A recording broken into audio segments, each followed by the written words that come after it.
시내 곳곳의 도로 통제가 상당 부분 풀렸는데 지금은 다시 통제 구간이 하나둘 생기는 상황입니다.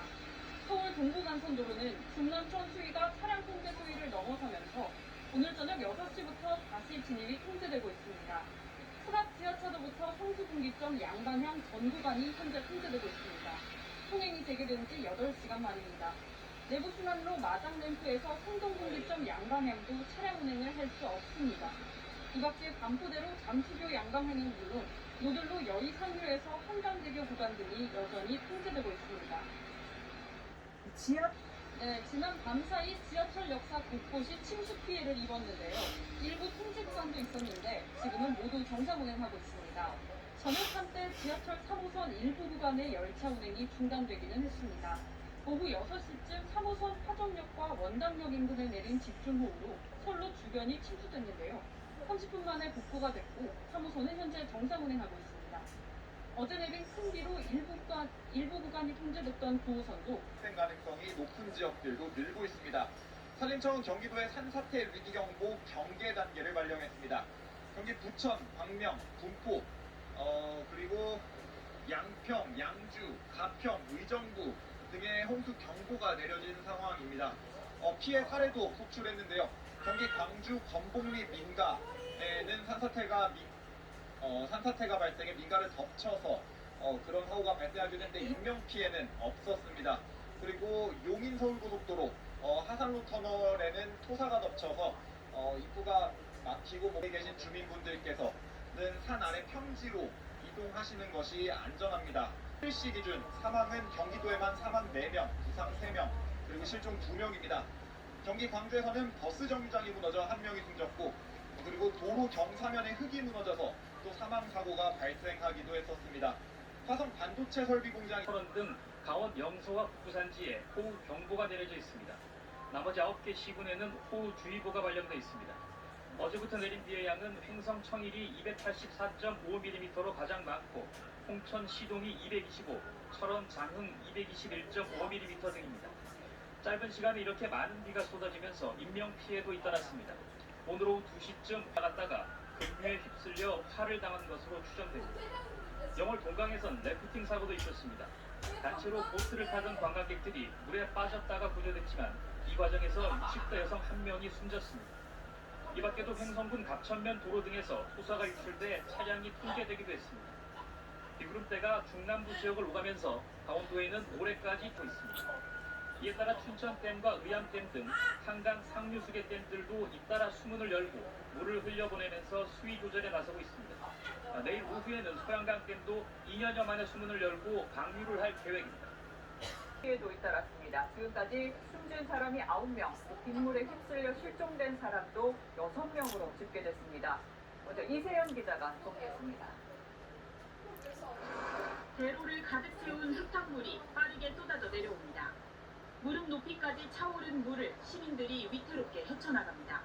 버스도 못 가고 지하철도 지금 9호선이 막혀가지고 밤사이 350mm 넘는 폭우가 쏟아진 서울 서초구 일대.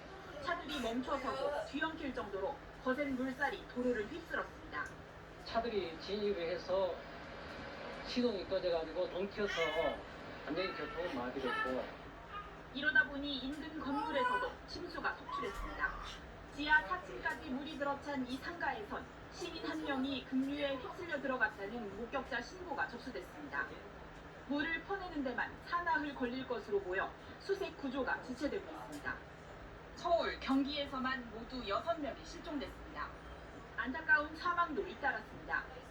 경기도 화성에서는 공장 근처에서 일어난 산사태가 직원 기숙사로 쓰이던 컨테이너를 덮쳤습니다.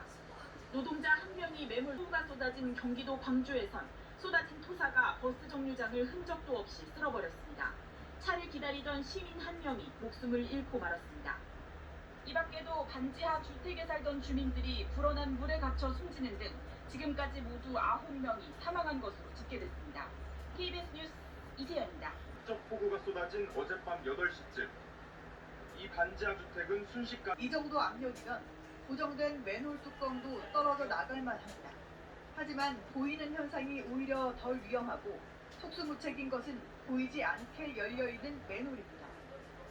상습 침수 지역에 도로 밑이라든가 초등학교 운동장 밑이라든가 공원 밑에 지하 조류를 만들어서 추가되는 그러한 강우에 대응할 수 있는 시스템이 구축되어야 되죠. 이면서 집에 가기를 포기하는 시민들도 있었습니다. 먼저 이지은 기자입니다. 빗물이 거센 물살을 일으키며 거리에 넘쳐 흐릅니다. 한 발짝도 떼지 못하고 지켜만 보는 시민들. 길 건너 몇몇은 119 구조대원 도움으로 겨우 물길을 건너옵니다.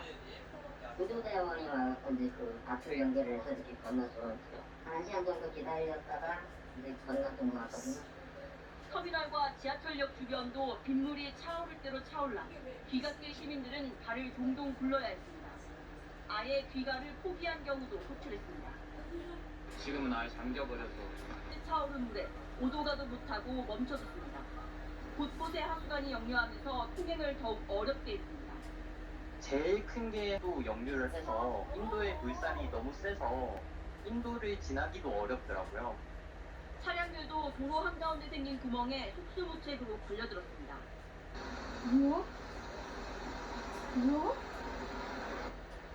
눈 깜짝할 때 들이닥친 빗물에 식자 대상자가 떠내려가고 보관 중이던 식료품도 젖었습니다. 식당은 발목 높이까지 빗물이 차올랐고 서울 대형 쇼핑몰에도 빗물이 새어들었습니다. 수도권에서만 주택과 상가 730여 곳이 침수됐습니다. KBS 뉴스 이지은입니다. 지하철 승강장 천장으로 빗물이 줄줄 새더니 결국 천장이 무너져 내립니다. 대찰구 너머 역사는 물바다가 됐고 들어온 빗물은 끊임없이 폭포수처럼 쏟아집니다. 파도처럼 빗물이 넘실대는 승강장을 전철은 서지 못하고 그대로 통과합니다. 어젯밤 내린 집중호우로 침수돼 열차들이 무정차 통과한 역은 모두 7곳. 이 가운데 9호선 공장